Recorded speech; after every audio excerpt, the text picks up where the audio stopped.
and welcome to Management 409. I just want to give you a little bit of information as to some of the information that is available with regard to the Littlefield case study. Now, I went over the actual simulation itself, what you will see in the simulation. But I just want to go over some of the information that's available. First, we have the information assignment. This is what I went over in one of the other talks that I gave. This basically gives what I expect with regard to the assignment. Now, there's also information on how to sign up. So, how do we sign up? Well, we go to this particular website here, tech.responsive.net/lt/sjfc/start.html.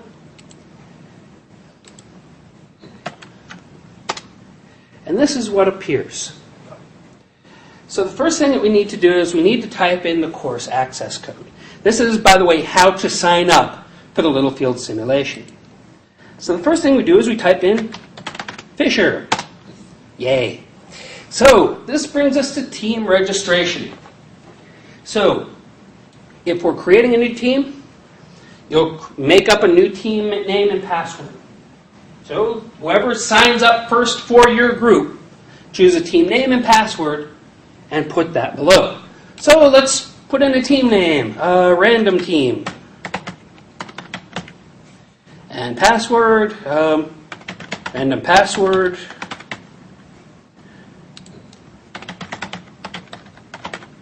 I can't type today, and I'm not even sure I typed the original one right.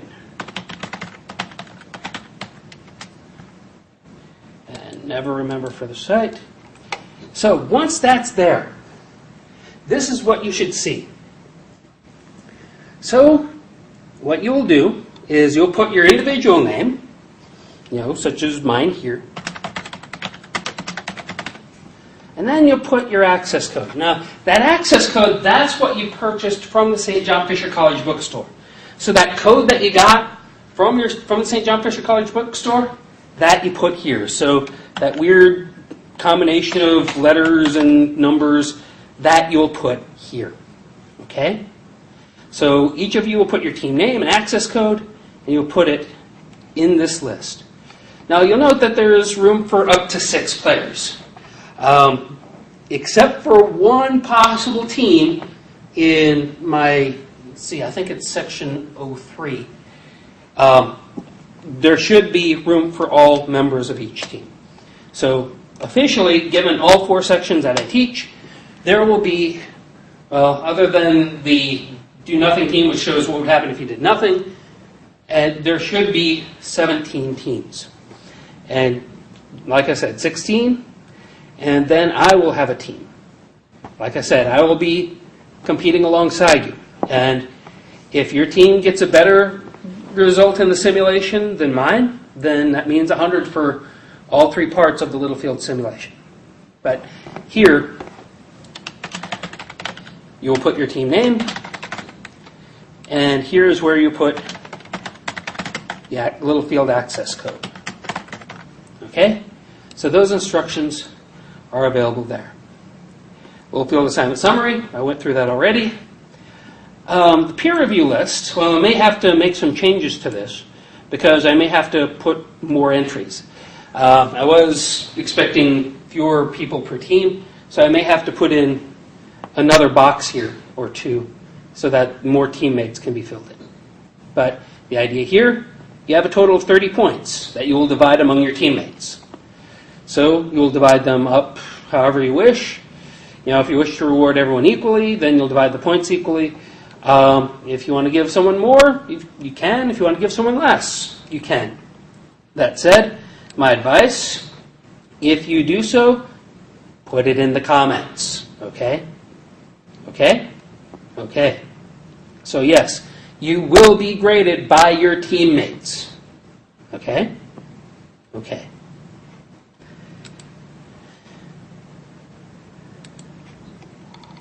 Now, there is some other information, and this is important information. First, there's the information on the simulation itself. And that's listed here.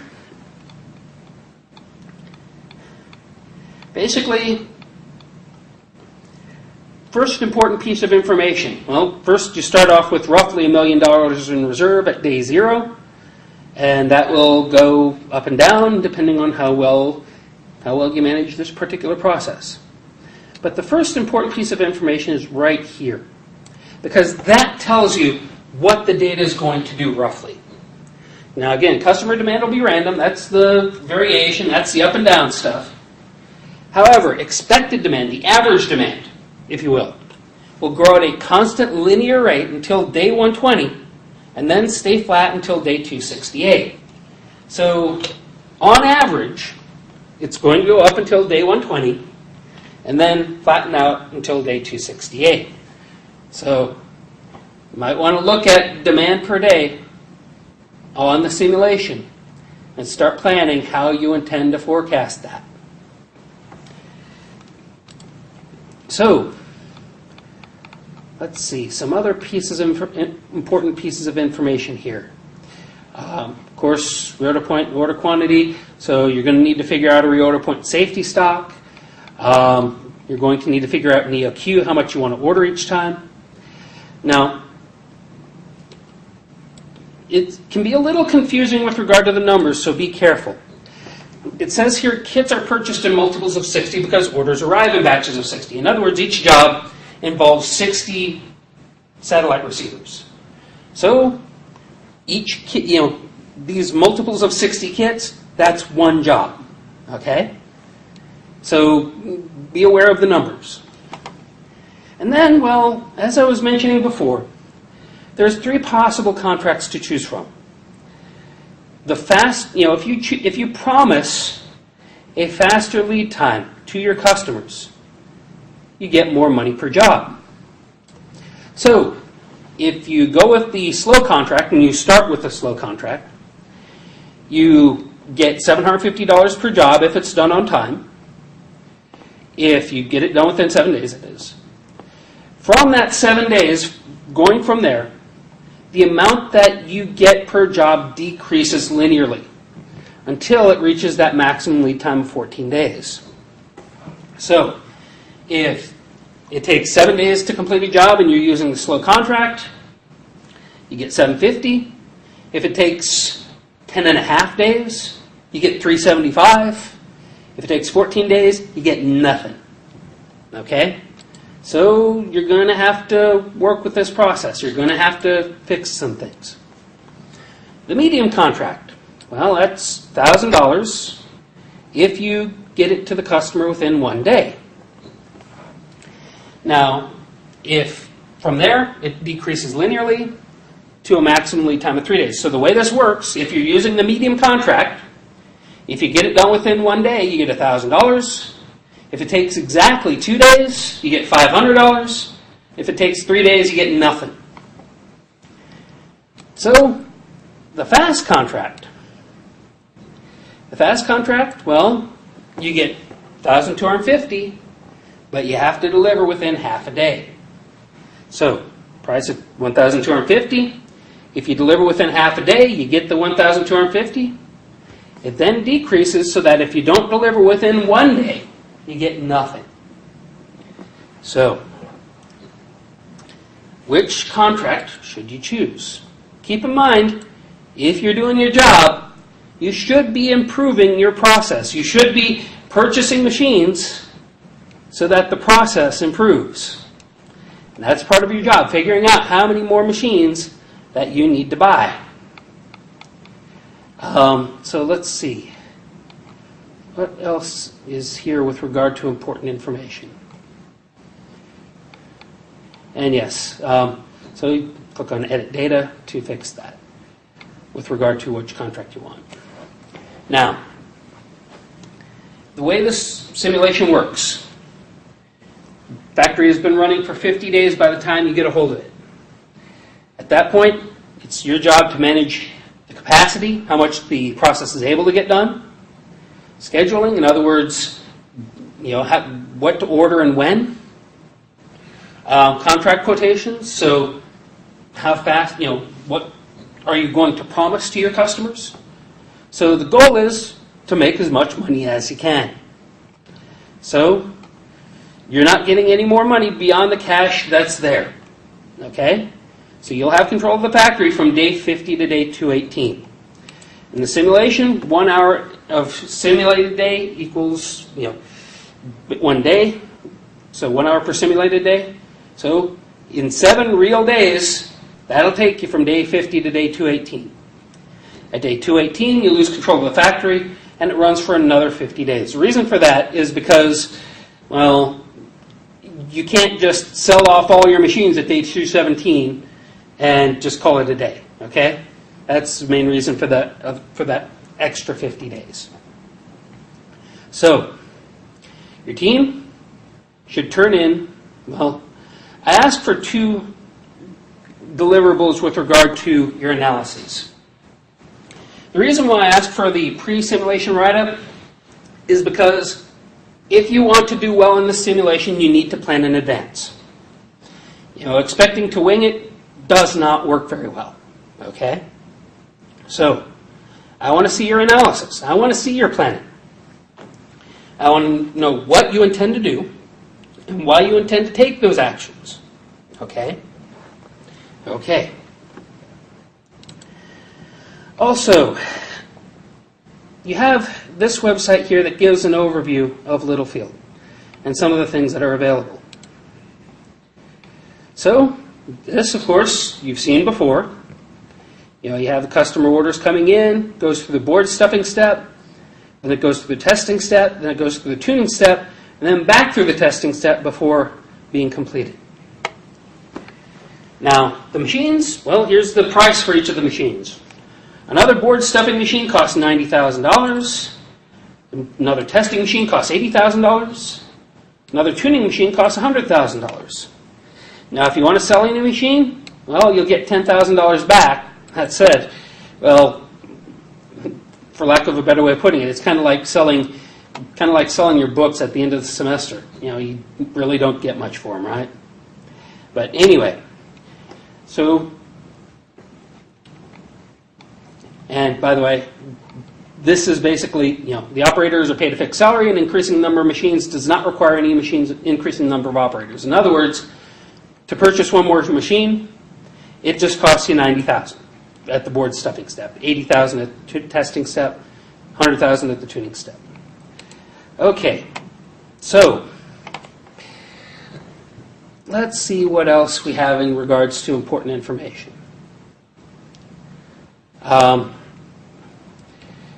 Well, there is sort of a mercy rule, and that is that if so many jobs back up that it exceeds 100, it will not accept any more orders into the system. Okay? So basically gives you time to clear things out. Okay, so when purchasing the circuit boards for these satellite receivers, well, costs basically $600 per job, $600 per order. Now there's also a fixed cost of $1,000 per shipment of raw kit. So, $1,000 in shipping and handling. What does this sound like? Yeah. So, the supplier requires 4 days exactly to ship any quantity of raw kits. So, you have a lead time there. And, let's see. Now, keep in mind, you need to actually have money to purchase the kits, and that can be important. Now, let's see, there was one other thing. Well, here's some information on how the pricing contract works. Basically, if you get it done within the promised time, you get all the money. It decreases linearly from there. There is one more important bit.